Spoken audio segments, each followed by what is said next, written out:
안녕하세요. 부동산 해결사 솔로몬입니다. 오늘은 마포에서 1억대 투자로 역세권 대단지 아파트를 받을 수 있는 기막힌 투자 기회 설명드리겠습니다. 자, 이쪽에 위치한 성산동 일대인데요. 성산동은 서마포 중에서도 가장 알려지지가 않은 지역입니다. 왜냐하면 이렇다 할 상권도 없고요. 그렇다고 대규모 신축 단지가 있는 것도 아니기 때문이죠. 하지만 이 성산동 일대가 앞으로 많은 정비 사업을 통해서 천지개벽하듯 신축 대단지 아파트 촌으로 바뀔 예정입니다. 오늘은 성산동 내에 위치한 정비 사업들을 종류별로 자세하게 분석을 해보면서 보유 금액별로 합리적인 투자 기회를 소개시켜 드리려고 합니다. 자, 일단은 DMC역이 위치를 했죠. DMC역 같은 경우는 현재도 6호선과 경의중앙 그리고 공항철도가 환승하는 3개의 환승역입니다. 거기다가 2호선의 지선격인 대장홍대선이 2030년 초에 개통을 앞두고 있다 보니까 총 4개의 환승역이 될 예정이고요. 이 역들을 통해서 어느 업무지구로 갈 수 있는지를 보면 일단은 바로 옆에가 DMC 업무지구고요. 또 공덕역 일대에 위치한 업무지구 접근성 굉장히 좋습니다. 또 공덕에서 환승하면 여의도까지 불과 두세 정거장이죠. 그러니까 여의도와의 접근성도 굉장히 좋은 편이고요. 또 물리적인 거리 자체가 광화문, 시청 같은 CBD 권역과 굉장히 가까운 편입니다. 그러니까 버스 한 번이면 한 20분대면 광화문 일대 도달할 수가 있다는 얘기예요. 그러니까 대규모 업무 단지들과의 연계성이 굉장히 좋음에도 불구하고 이 안에 있는 단지들을 보면 사실은 노후도가 굉장히 심하고 또 재건축 단지였기 때문에 제대로 된 입지적인 가치를 전혀 인정받지 못했었던 지역이에요. 그런데 보면 성산시형 재건축이 있죠. 성산시형 재건축이 강북에서 손에 꼽히는 재건축 단지입니다. 월계동 미미삼과 비견이 많이 되고는 하는데 성산시형 재건축 단지가 완료되게 되면 이 지역의 시세에 완전히 달라질 거라고 볼 수가 있을 것 같아요. 거기다가 바로 옆에 보면 굉장히 넓은 범위의 공원이 위치를 해 있죠. 이제 난지도를 매립한 이 공원들이 하늘공원, 노을공원, 거기다가 캠핑장과 한강공원까지, 평화공원까지 위치를 해 있다 보니까 이 면적을 제가 합계를 내니까 100만 평이 넘더라고요. 거의 신도시 하나 사이즈가 공원으로 형성돼 있다는 얘기예요. 그러니까 녹지가 부족한 서울의 특징상 이렇게 대규모의 녹지를 옆에 끼고 있는 신축 단지다. 그러면 이 값어치가 얼마나 클지 예상해 볼 수가 있을 것 같아요. 자, 그리고 이 아래에 위치한 성산 아파트는 현재 SH에서 보유 중인 임대 아파트인데요. 여기도 91년식이거든요. 30년 차가 넘어가다 보니까 재건축 계획을 지난해부터 수립해서 하나씩 재건축을 진행하고 있는 상태입니다. 마포구청역 바로 앞에는 역세권 상업지역이 위치를 해 있는데 옛날에는 여기가 아주 노후된 상가들이었거든요. 그런데 이 지역 역시 이번 상승장에서 모두 다 신축 오피스텔로 탈바꿈이 됐죠. 그래서 아주 활발하게 임대가 이루어지고 있는 그런 오피스텔이고 또 두 군데의 모아타운이 아주 초창기에 지구 지정이 완료가 됐습니다. 그중에서 특히 성산 모아타운 1구역 같은 경우는 최근에 시공사 선정까지 마무리하면서 진행에 박차를 가고 있는 상태고요.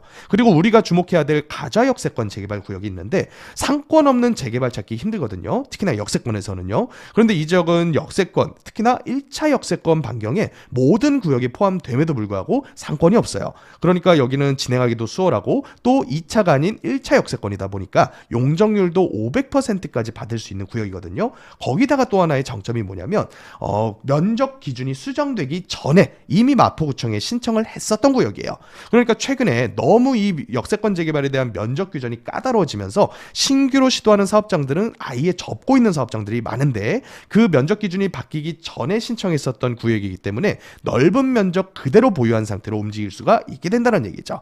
거기다가 성산역 2호선 지선인 성산역까지 개통을 하게 되면 여기 역시 더블 역세권 단지가 될 예정입니다. 그러니까 우리가 이런 지역에 관심을 가져야 되는 이유는 변화가 굉장히 클 것으로 예상이 되고요. 또 현재의 가격이 입지적인 가치에 비해서 너무 많이 눌려있기 때문이다. 이렇게 보시면 될 것 같습니다.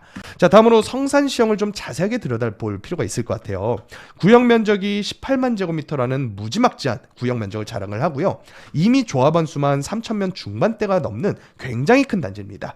그런데 이 단지 이제 조금 있으면 조합 설립 인가를 앞두고 있고요. 또 최대층 수 40층이라는 굉장히 큰 규모로 재건축을 진행을 하고 있습니다.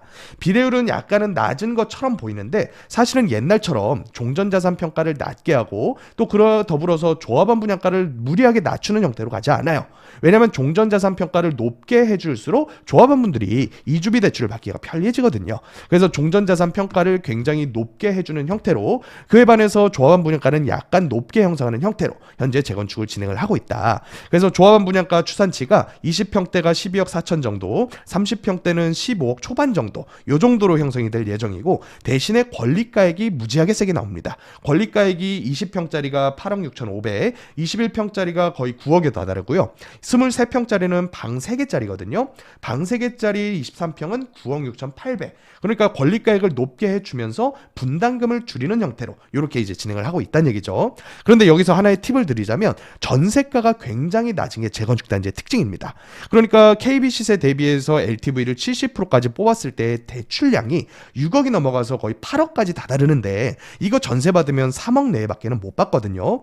그러니까 성산시형 같은 재건축 단지를 투자하시려는 분들은 몸테크 하실 분들, 어느 정도 몸테크 해야 되냐면 현금을 3억에서 한 4억 정도 넣고요. 원리금 상환액이 6, 7억 대출 받게 되면 대략 한 200 중반에서 200 후반 정도 나올 거예요. 이 정도 금액을 이자 지불하면서 오랫동안 거주 및 투자를 하실 분들은 성산시형 재건축에 23평짜리 투자하는 게 가장 용이하겠다. 왜 그러냐면 이 구조를 보면 이해가 될 겁니다. 20평, 21평짜리는 거실 하나, 방 2개로 이루어진 구조고요. 화장실이 1개 있습니다. 그런데 23평짜리는 방이 3개예요. 방 3개에 거실 하나, 안방, 그리고 화장실까지 이렇게 현재 형성이 돼 있기 때문에 실거주하면서 몸테크하기에는 23평짜리 선택해서 거주하시는 게 가장 훌륭하겠다. 자, 그런데 현재 프리미엄을 보면 20평, 21평은 1억이 안 되는 피가 형성이 되어 있지만 23평짜리는 거의 2억에 달하는 프리미엄이 형성되어 있기 때문에 약간 더 높은 가격 지불을 하고 나중에 30평대를 분양 신청하겠다, 이런 마음을 가지신 분들께서 투자하기에 적합하겠다. 다음으로는 역세권 재개발 한번 볼까요? 가자 역세권 재개발 구역인데, 여기 역시도 현재 면적이 역세권 재개발 중에서는 굉장히 넓은 편입니다.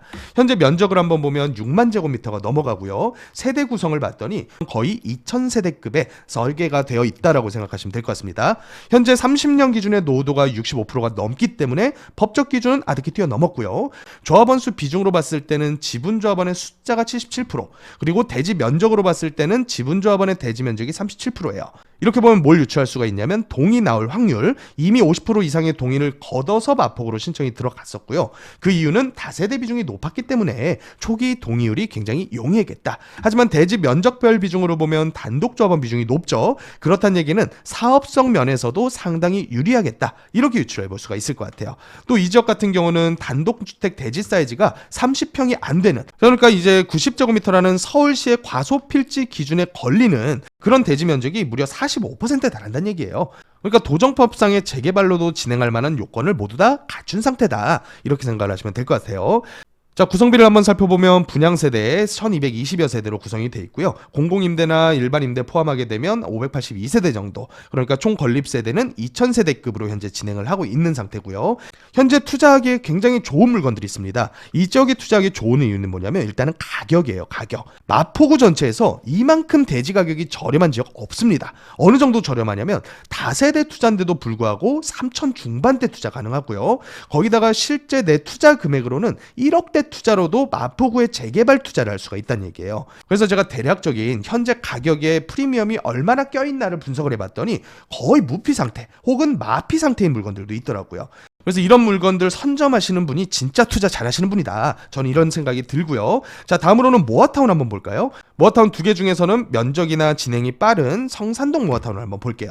성산동 모아타운은 총 4개의 가로정비 사업으로 현재 진행을 하고 있는데 1구역을 대우건설이 이미 수주를 했어요. 그래서 대우에서는 2, 3, 4도 모두 다 수주해서 하나의 통합된 브랜드로 이 지역의 아파트를 건축하게 될 예정입니다. 그런데 이 지역은 장단점이 있는데, 이 중에서 가장 빠른 A1구역이 일종 일반 주거지역 비중이 굉장히 높아요. 일종 비중이 높다는 얘기는 여기 역시 3종으로 종상향을 해야 되는데 그만큼 기부 체납 비율이 늘어날 수밖에 없다는 얘기겠죠. 그래서 3종으로 종상향을 하면서 임대를 많이 뽑고 기부 체납을 많이 해야 되기 때문에 비례율은 역세권 재개발보다는 약간 떨어질 수밖에 없겠죠. 그래서 여기는 300% 용적률로 현재 계획을 짜고 있고요. 비례율로 따지면 100%가 약간 안 되는 수준으로 진행을 하고 있습니다.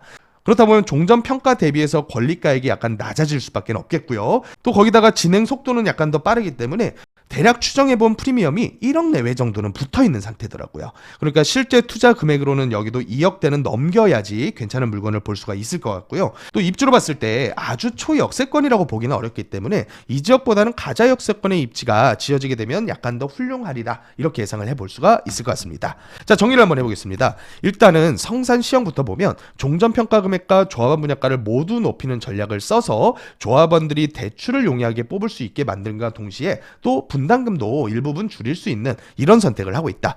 그리고 또 가자 역세권 재개발을 보면 지금 현재 금액이 거의 무피에 가깝고요. 마포구가 망원동 끝자락도 평당 9천이에요. 근데 이 지역은 3천대에서도 물건을 잡을 수가 있어요. 투자 금액으로는 1억 중반 수준. 그러니까 재개발을 현재 진행을 하고 있는 구역 내에서는 가장 저렴하고 합리적인 투자를 할 수 있는 게 바로 가자 역세권 재개발 구역이다. 그리고 성산 모아타운도 보니까 장점이 있습니다. 모아타운 중에서도 진행 속도가 굉장히 빠른 편이에요. 거기다가 시공사까지 선정을 완료를 했거든요. 하지만 그럼에도 불구하고 사업성 면에서는 빌라 비중이 굉장히 높은 비역세권 구역이기 때문에 그렇게 많이 사업성이 좋아 보이진 않는다. 그래서 결국에는 실거주를 하면서 작은 자본으로 재건축 투자까지 하고 싶다. 그러는 분들께서는 성산시형을 선택하시는 게 맞겠는데, 이미 거주주택이 있는 상태에서 서브 투자를 하거나 아니면 3억에 250이라는 높은 금융비용을 감당하기가 좀 어려운 분들께서는 가자 역세권 재개발 구역에서 1억대 투자로 수익률을 높이는 선택하는 게 훨씬 더 좋은 선택이 될 수 있겠다. 이렇게 정리할 수가 있을 것 같습니다. 자, 제가 미리 선별해 놓은 좋은 물건을 추천받고 신 분들께서는